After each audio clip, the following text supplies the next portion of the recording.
Os Sannin lendários sempre foram vistos como algo fora do comum em Naruto. Dependendo da fase da história que você olha, dá pra dizer sem exagero que eles eram o topo do poder do anime. Na parte 1, entre todos os personagens fortes que ainda estavam vivos, Jiraiya, Tsunade e Orochimaru ficavam facilmente no top 5. Existem até falas da própria obra dizendo que, para enfrentar um dos três, normalmente era preciso de outro Sannin. E é justamente isso que constrói a lenda em torno deles. Não eram apenas ninjas muito fortes, eram tratados como os três mais poderosos do mundo naquele momento. Mas existe um personagem que sempre será uma mancha no legado deles. Um nome ligado diretamente ao surgimento dessa lenda. O homem que, de forma irônica, foi quem deu ao Sannin o título que os tornou famosos, Hanzo da Salamandra. Hanzo é um dos personagens mais subestimados de Naruto, não só em poder, mas também em importância na história. Mesmo sendo um dos shinobis mais misteriosos da obra, quase nunca é citado em discussões de alto nível. E é justamente por isso que vale a pena analisar quem Hanzo realmente foi, porque ele era tão temido em seu auge e o que acabou levando à sua queda. Antes de continuar, deixe o like para fortalecer o canal e se inscreva para não perder os próximos vídeos. Fique comigo até o final para entender o quão forte o Hanzo era.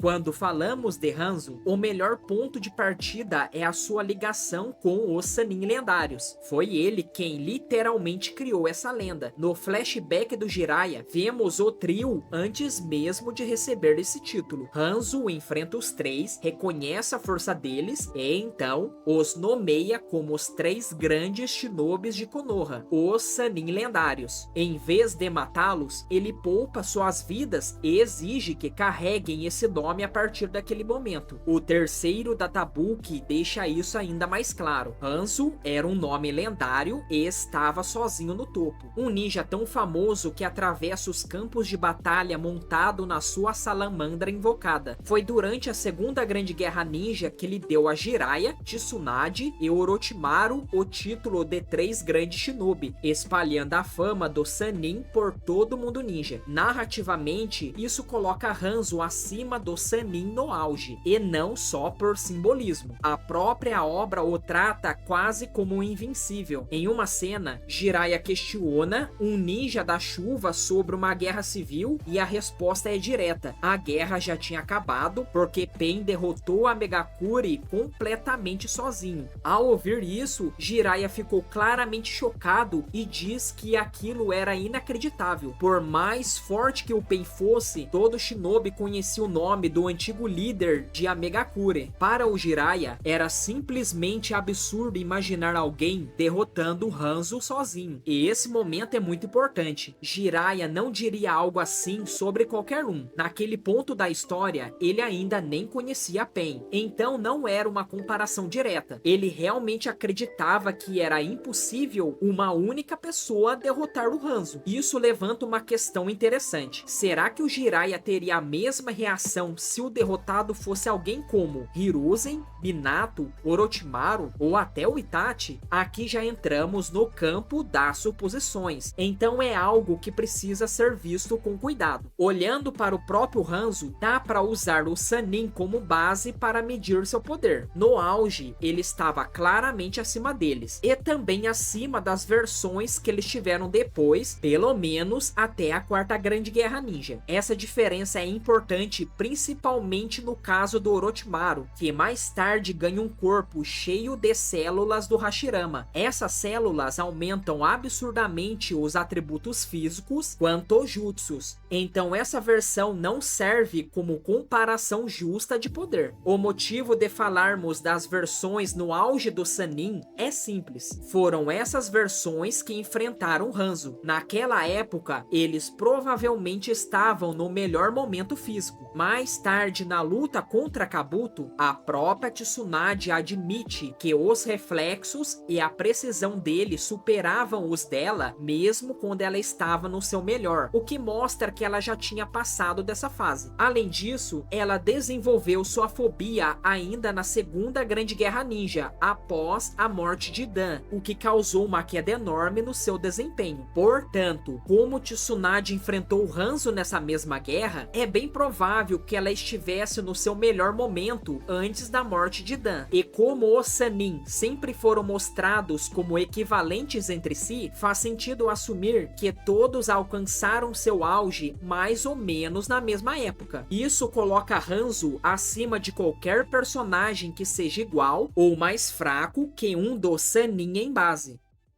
Isso inclui o Hiruzen já velho, já que Orochimaru conseguiu lutar de igual para igual com ele e o forçou a usar o Ceifeiro da Morte para vencer. Naquele período, Hiruzen era considerado o Kage mais forte entre as 5 grandes nações, o que coloca o Sannin nesse nível e Hanzo acima deles. Esse argumento não é totalmente sólido. A declaração acontece na parte 1, antes do Gaara virar Kazekage, e os outros Kages podem ter ficado mais fortes depois do time skip. Mesmo assim, a história costuma sugerir que Konoha geralmente tem o Kage mais forte entre as vilas. Mesmo assim, ser o mais forte entre os 5 Kage não significa estar acima de todos eles juntos, então esse ponto precisa ser visto com cuidado. Além disso, Hanzo também deve estar acima do Naruto de 4 caudas. Tanto Jiraiya quanto um Orochimaru enfraquecido mostraram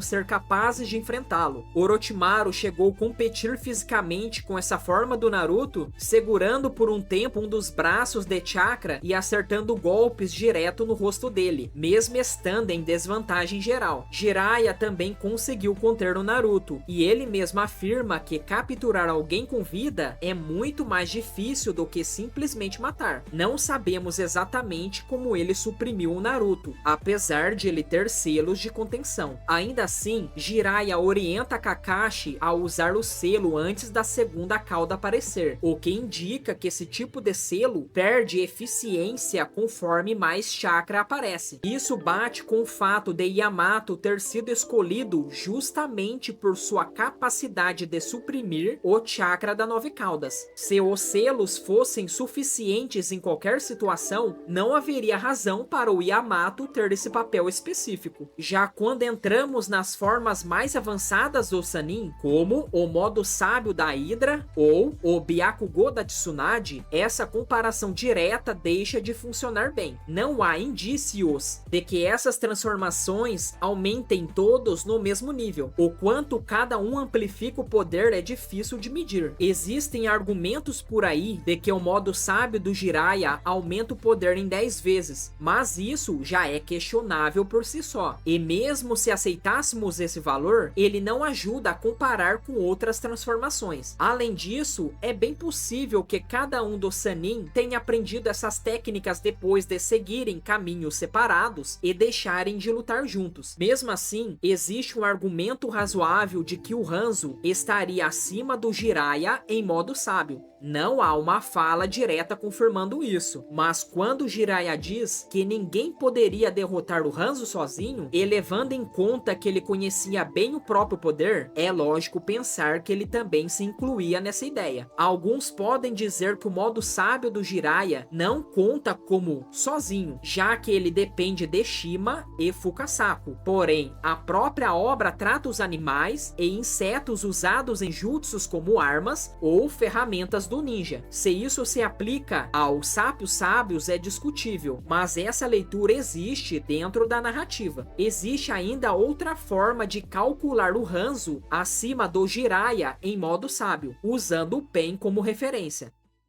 Na Quarta Grande Guerra Ninja, após ser revivido, vemos a ligação entre Hanzo e Mifune. Mifune já havia enfrentado Hanzo no passado, foi derrotado, mas teve a vida poupada, assim como os lendários Sannin. Ele afirma que, desde o primeiro duelo, entendeu por que o Hanzo era tão forte, algo que o próprio Hanzo não percebia. Depois, em um flashback da morte do Hanzo, o Pen diz exatamente a mesma coisa antes de matá-lo. O Hanzo nem nem sabia porque tinha perdido. A história deixa claro que Hanzo só perdeu para Pain e passou a ter dificuldades contra Mifune porque perdeu sua convicção. Ao questionar o motivo da derrota, Mifune responde com um dos discursos mais marcantes do anime: sua convicção está distorcida. Você não se aprimora como uma arma. Você não evoluiu, perdeu sua afiação, sua lâmina ficou sólida de sangue, enferrujou, teve o seu fio perdido. Uma espada cega não dura. Lembre-se, as pessoas são como espadas. A ironia é clara. No passado, o próprio Hanzo fala sobre convicção. Ver ele ser derrotado exatamente por isso torna a sua história trágica. A conclusão é simples: se Hanzo não tivesse perdido suas convicções, ele provavelmente não teria sido derrotado por Pain. E como praticamente não existem feitos negativos de Hanzo no auge, não há motivo para duvidar dessa ideia, já que o próprio Pain confirmou isso. Nem preciso explicar o quão forte o Pain é.